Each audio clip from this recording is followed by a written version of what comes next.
Bonjour et bienvenue à notre condensé financier quotidien du mercredi. Voici ce qui fait la une sur les marchés aujourd'hui. Facebook a reçu une amende de 1,2 million d'euros pour avoir récupéré des informations personnelles d'utilisateurs en Espagne qui pouvaient ensuite être utilisées à des fins publicitaires. L'euro a démarré la semaine presque inchangé alors que les traders spéculaient sur la prochaine décision de la BCE. Le cours du pétrole a chuté lundi après les inquiétudes selon lesquelles l'ouragan Irma pourrait faire baisser la demande en pétrole de la nation la plus consommatrice du monde. La paire livre-dollar montre un élan haussier, l'Average Directional Index signale l'achat, le ROC signale l'achat. La paire dollarienne a exécuté une poussée négative puissante, le Rate of Change montre un biais baissier, le Commodity Channel Index montre un biais baissier.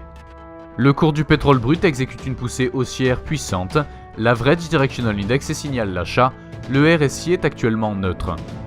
Le cours de l'or semble solide et positif, l'indice de force relative donne un signal haussier.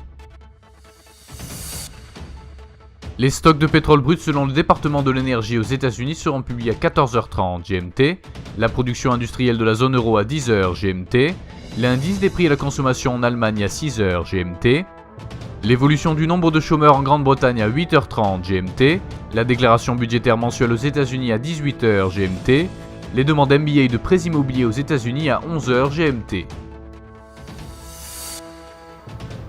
Nous espérons que vous avez apprécié nos perspectives marchés de ce mercredi. Nous vous souhaitons de la part de toute l'équipe une journée productive sur les marchés. N'oubliez pas de vous connecter demain matin pour les dernières nouvelles et événements des marchés financiers.